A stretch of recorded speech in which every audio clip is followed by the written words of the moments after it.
Ну, как тебе впечатление вообще первый раз о нашем таком пространстве? Спасибо большое, что вы пригласили. Для меня, наверное, такая честь. И на самом деле мечта, наверное, в том числе, вот как Айнур правильно сказал, мечта моего папы выступать для своих земляков, потому что мы все равно достаточно далеко жили, и я очень много в Москве прожила, но я всегда вот люблю рассказывать про родную землю, про родной край, и это настолько, оказывается, дает силу и вот фундаментальную силу какую-то Рода, да? рода, да, вот Мгм. для меня это оказывается важно, и я как будто сегодня опять новые крылья вот свои обрела. Спасибо огромное за приглашение. Здорово, очень приятно. Все-таки сегодня первый раз на такой площадке. Ты, наверное, привыкла уже выступать на больших, огромных аудиториях. Вот. И здесь, когда, мне кажется, все равно каждый хотел с твоей историей успеха также насладиться и тоже был горд слушать о тебе. Вот, и, конечно, вопросы, как тебе вопросы вообще, как аудитория наша татарская, как ты почувствовала, тебе было страшненько выступать или наоборот? На самом деле, я когда зашла, сначала очень сильно удивилась, как много людей собралось в пятницу, что все в Москве, несмотря там на пробки, да, там то, что в Москве всегда по пятницам жуткие пробки, приехали настолько открытые, все сразу улыбаются, смотрят, как будто бы все уже как семья, дружные, а я как будто бы вот первый раз, я думаю, наверное, не получится или буду дискомфортно себя чувствовать. Но настолько было комфортно, что все полилось как песня. И хотелось рассказать на самом деле то, что я никогда не транслирую на сцене, то, что я очень редко в интервью или в подкастах это рассказываю, потому что есть какие-то вещи, и они такие вот свои, сокровенные, вот про семью, про родителей, про то, как именно становилось, были же разные у меня ситуации, были победы, были поражения, но это все делает того человека, которого я сейчас, кем я сейчас являюсь. И настолько удивительно было видеть глаза людей, которые такая была тишина, так все слушали. Это на самом деле так удивительно, когда 50 человек сидят и все смотрят на тебя и абсолютно внимают. И нету осуждения, нету какого-то, знаешь, там, недолюбия, а вот настолько принимают, настолько как будто бы хотят помочь, хотят расспросить, хотят узнать. Я такого никогда не чувствовала. Для меня это вот просто сегодня открытие. Спасибо огромное вам за такое, что вы делаете огромное дело для всей нации, для всего вот нашего сильного рода. Это же тоже как клан считается. И вот этот клан, он такой сильный у нас. Мгм. Отлично. А я хотела просить как раз-таки спросить о твоем роде. Вот я знаю то, что у тебя папа тоже в Казахстане видный татарский деятель. Вот расскажи о нем тоже пару слов. У меня папа, он татарин, Ренат Шамилевич, как бы все об этом говорит. Получается, что мы родом из Казани, то есть под Казанью бабушка у меня жила, прабабушка, она куда-то переехала, когда Целину поднимали. И, естественно, там уже родился у меня папа. В Туркестанской области тоже достаточно такая значимая для многих мусульман территория, где есть большая мечеть, куда многие приезжают. И он всегда помогал, в том числе в татарском центре в Казахстане. Он очень много этому времени послужил. Он занимается бизнесом. У него даже есть в институте энергетики, у нас есть институт, самый такой большой считался в советское время. Его фотография висит, так как он почетный как раз-таки энергетик страны. Это тоже там для нас такая галочка. Я вот всегда, наверное, на него ориентировалась. Он был у нас такой нашей путеводной звездой для всего нашего семейства. Всегда вот поэтому я с любовью и с трепетом отношусь. И вот сегодня, когда он позвонил, сегодня у папы тоже такое внутреннее наше мероприятие, он говорит, давайте съездим, отметим. Я говорю, я сегодня вот выступаю в штабе татар. Он такой, нет, тогда завтра, там, типа, потом расскажешь, если что, там, передавай там всем привет. Надо было с ним приехать. Ну, я думаю, что, может быть, он когда-нибудь приедет и про свои тоже достижения сможет рассказать, замотивировать много молодежь, потому что он как раз-таки из тех предпринимателей, который абсолютно сам через все прошел и добился больших высот. И поэтому я думаю, ну, надо же, наверное, быть, как, да, соответствовать, и чтобы папа всегда был гордо смотрел на нас с братом. Здорово. Еще такое вот, наверное, напутственные слова. У нас есть очень сильный наш студенческий и сообщество татарское, для татар и башкир, вот твои какие-то напутственные слова, что именно для них, вот, чтобы достигнуть такого успеха, как у тебя? Наверное, я каждому желаю, абсолютно человеку, найти то любимое дело, которое хочется. Вот прям, которое ты будешь любить, с которым ты будешь просыпаться. Это будет как, вот знаешь, влюбиться.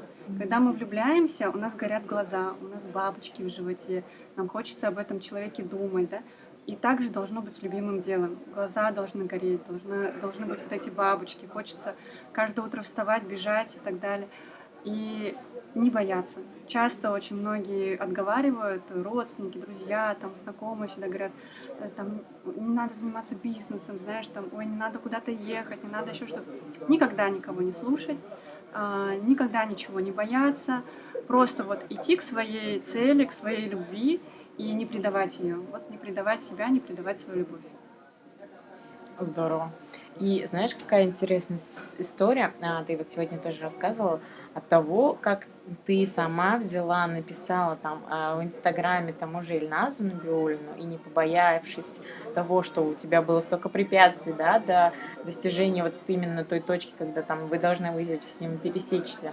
У тебя все там предпосылки были на том, что может там вот эта ситуация как бы обернуться, ну, не с лучшей стороны, да, и вот эти переживания, как это пережить, наверное, и как ты это переживала. На самом деле, мне кажется, это было очень стрессово так, тот момент, когда ты написала ему, ты говоришь, я не знала, кто это. На самом деле, Ильназ Набиуллин, ну, очень такая популярная личность в Казани.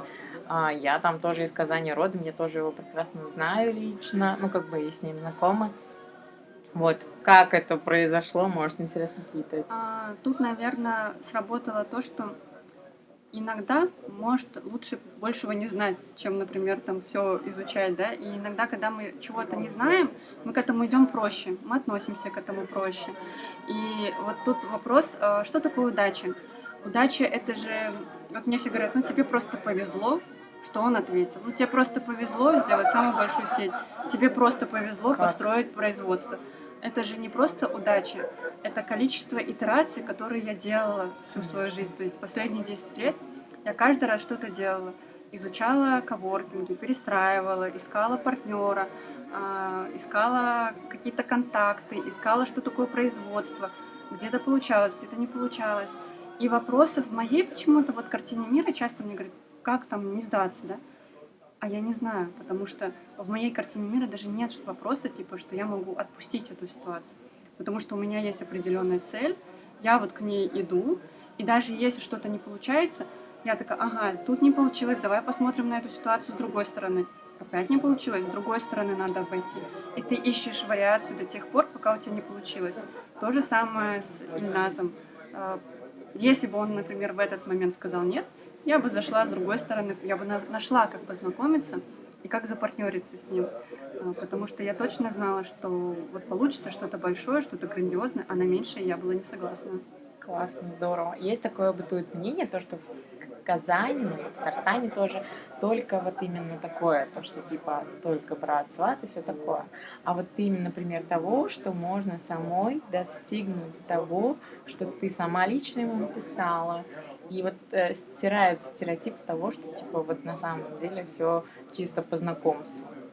Я считаю, что как раз-таки, ну вот почему-то в моей жизни получилось так, что так вышло, что не было там родителей в другой стране, брат в другой стране, родственников у меня вообще в России не было, друзей в Казани у меня вообще не было. Я приехала в Казань, первое, что я пошла сделала, это просто купила кошку в ТЦ Южном, потому что у меня настолько было одиноко, что я зашла просто на выставку кошек и купила себе кошечку. Ну, чтобы хоть кто-то мне вот был вот родным. Потому что в моменте я в Казани просто, я понимала, что мне нужно изучить модель, протестировать, и цена ошибки в Казани была дешевле на тот момент, Ну да. ну, чем в Москве.